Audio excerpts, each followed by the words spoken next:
Welcome to MRPeasy webinars, where we help small manufacturers deal with everyday operational challenges. In this segment, our guest Steve Maurer explains how managing expiring inventory becomes more challenging as a business grows. Steve also shares practical advice on how small manufacturers can put better systems in place to stay in control. How does managing expiring inventory get more difficult as a business grows? Well, there are some growing pains, obviously.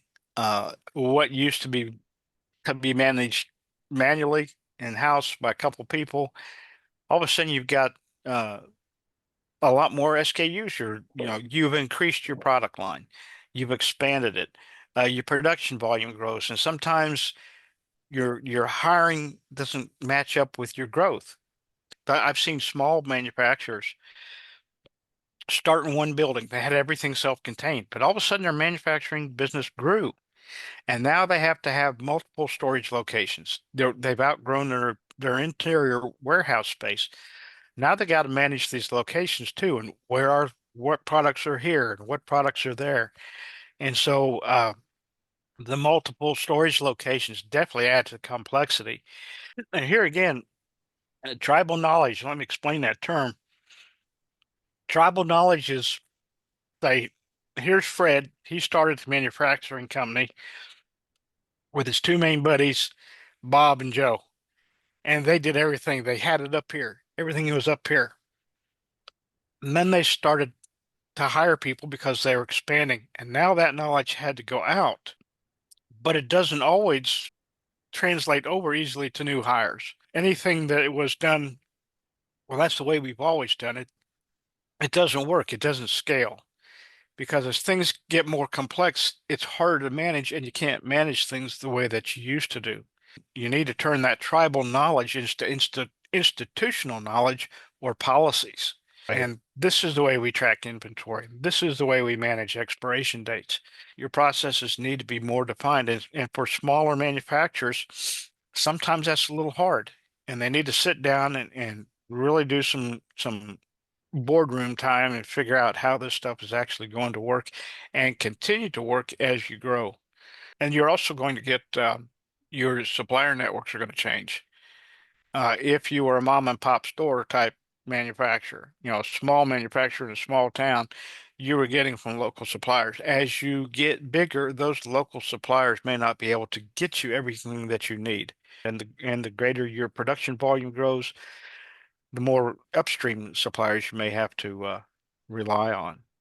That's the biggest thing is small businesses that started out as a partnership between a couple people all of Mhm. a sudden expand to something bigger where you gotta lean on more than just what the guy remembers.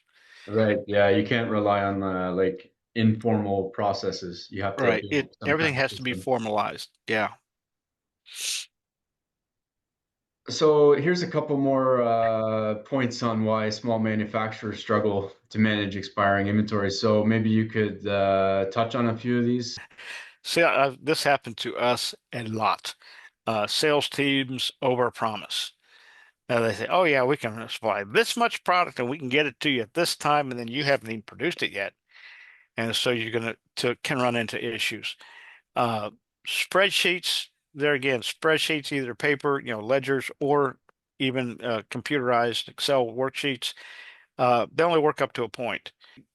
As you get larger, you're going to need more automation of the tracking process. You can take a spreadsheet and you can have conditional formatting where after a certain date, something's going to turn red, but it doesn't tell you that. And the only person that's going to know it's turned red is the guy that's looking at the spreadsheet, maybe made it. We had a guy who was a whiz at that. He had stuff popping up all over his computer, but nobody else saw it. He knew about it was coming up to an expiration date, but nobody else did. Warehouse layout can be a struggle. You might have had your manufacturing facility on the edge of town, and all of a sudden it grows out around you, so your layout can expand. And some people just use a poor layout structure. You really have to structure your warehouse layout where the things are going to expire first, or as they call FIFO, first expired, needs to be the first out. And so it needs to be visible up front. That means you may have to restack pallets. You keep the stuff that's going to go bad first in the front where it gets used. An expiration date's not visible to production planners. There again, that was my buddy with the spreadsheet. He knew when stuff was expiring, but nobody else did because they didn't have access to his spreadsheets. Production planners need to know we need to use these products first, these ingredients first. Are they expiring first? And attitude is a big one. This is probably, in my opinion, one of the hardest things to do on just about anything. We've always done it this way, it will always work. I'm old school. Grew up using a typewriter, and now I use a computer. I had to change my attitude there. Same thing with these. Some people are afraid of technology. They really need to get comfortable with it, because if they're going to keep up with production, if they're going to keep up with global growth, even the attitude towards technology may have to shift a little bit. Yeah, and also a lot of small manufacturers have an idea that technology isn't suitable for small companies. For example, a lot of small food manufacturers think that ERP systems are made for big companies with big budgets and the time and resources to implement them. But Mhm. actually, there's solutions like MRPeasy, which brings ERP functionalities to small manufacturers. I think a lot of the small manufacturers think, we got to have a big computer room. Now we're going to have to add on to the building. How about add all this network infrastructure? That's not necessarily the case. It's a matter of being educated that, cloud storage might be the best thing for you, and have things where you're hosting elsewhere.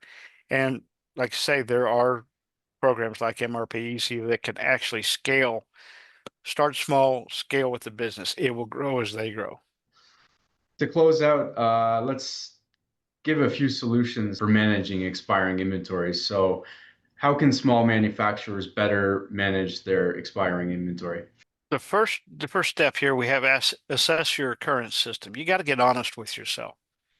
What are we doing right? Because you're probably doing some things right. What are we doing that could be improved? Is what we're doing right now going to be adequate now? And will it be adequate for us 6 months from now? If you're not using a barcode system, and I don't know that anybody's not using a barcode system, but if you're not, make sure you do, because a lot of information can be stored in those little lines, barcodes and QR codes and all that kind of thing. The thing about going to electronic-based system like this is you can get real-time alerts. These barcode systems and MRP software can actually alert in handheld devices, on computers, kiosks. You get real-time alerts. And you can set, here's the expiration date, here's when we need to get it, our best by manufacturing date. You can get real-time alerts on that. The expiration visibility, do you have that? Assess yourself. Do you really have visibility into the expiration dates of all of your SKUs, all of your ingredients? And then always use the FIFO, first expired, first out process of the things that are going to expire first have to go out the door first, and which is a little different than some of the other manufacturing and inventory management systems.